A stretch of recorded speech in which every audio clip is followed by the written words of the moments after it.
भारत जो हमेशा से धर्म की विभिन्न आस्थाओं का संजोने का केंद्र रहा और इन्हीं धर्म के जो अलग अलग मत थे, सोच थी, वे सब उत्सवों के रूप में हमारी संस्कृति का हिस्सा बनते चले गए।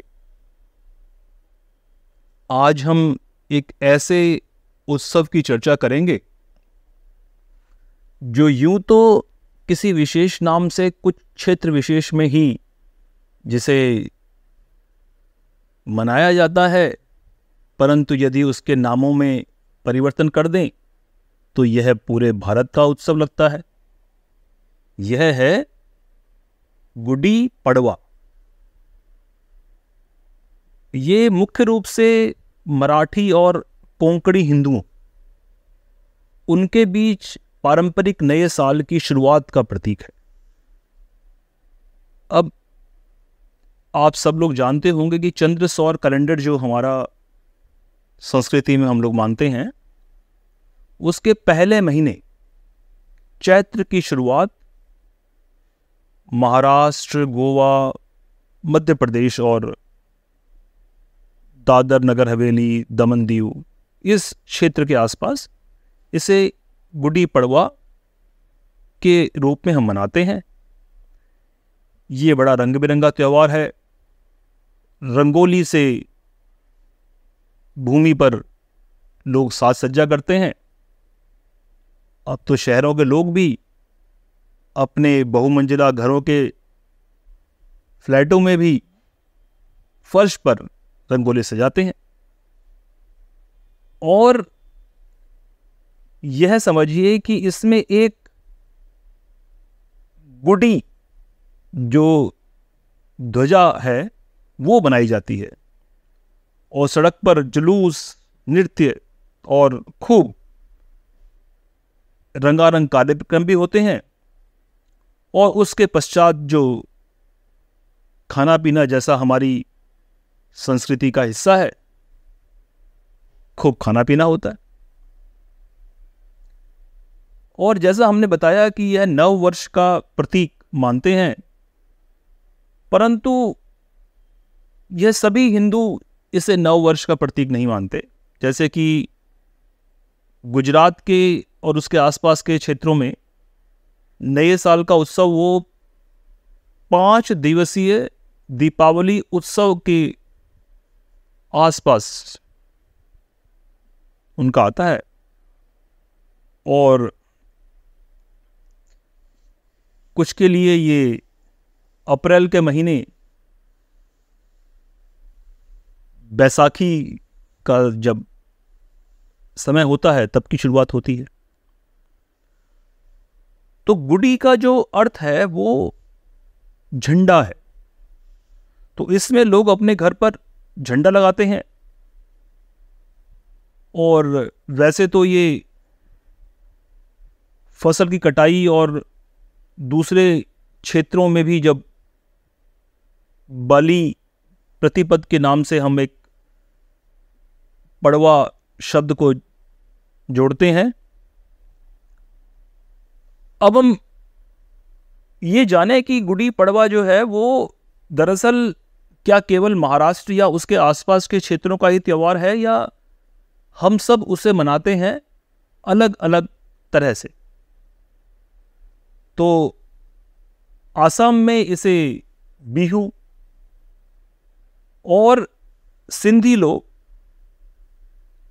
जो कि भारतीय ही हैं, हिंदू हैं, वे चेटी चंद के रूप में।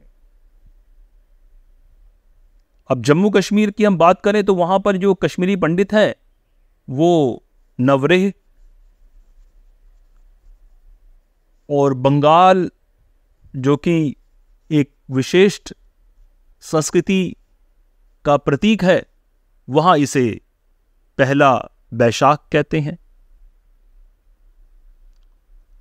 और तमिलनाडु के तमिलों में, तमिल ब्राह्मणों में पुथंडु,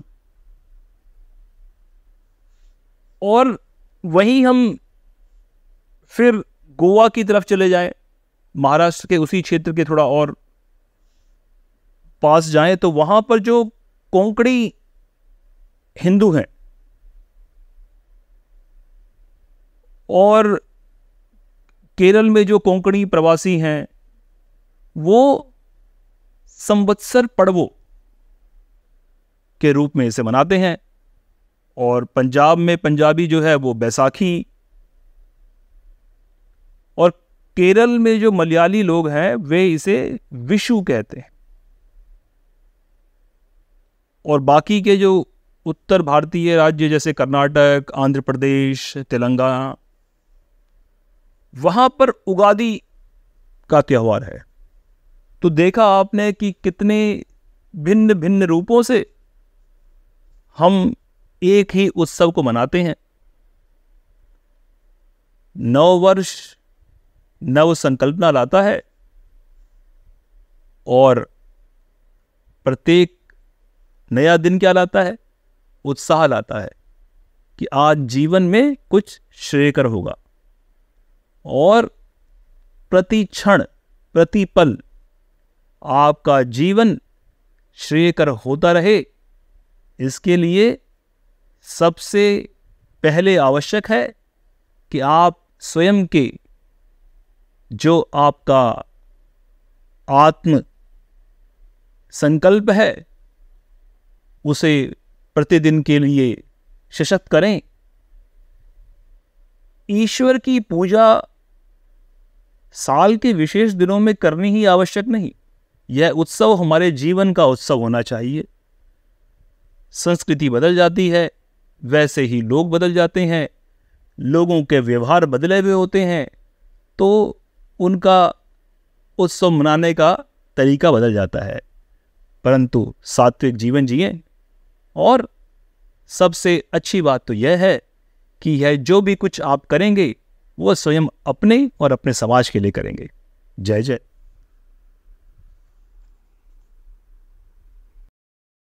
चारों वेदों 10 उपनिषदों के ज्ञाता, महान ब्रह्मनिष्ठ तथा स्वयं ब्रह्मवेद के रचनाकार राकेश प्रसाद पुरोहित जी द्वारा वाचन किया गया यह वृतांत केवल सत्य के विभिन्न रूपों का दर्शन है।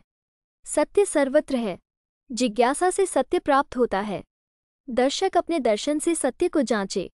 सत्य मार्ग का यही आचरण है। नमो ब्रह्म।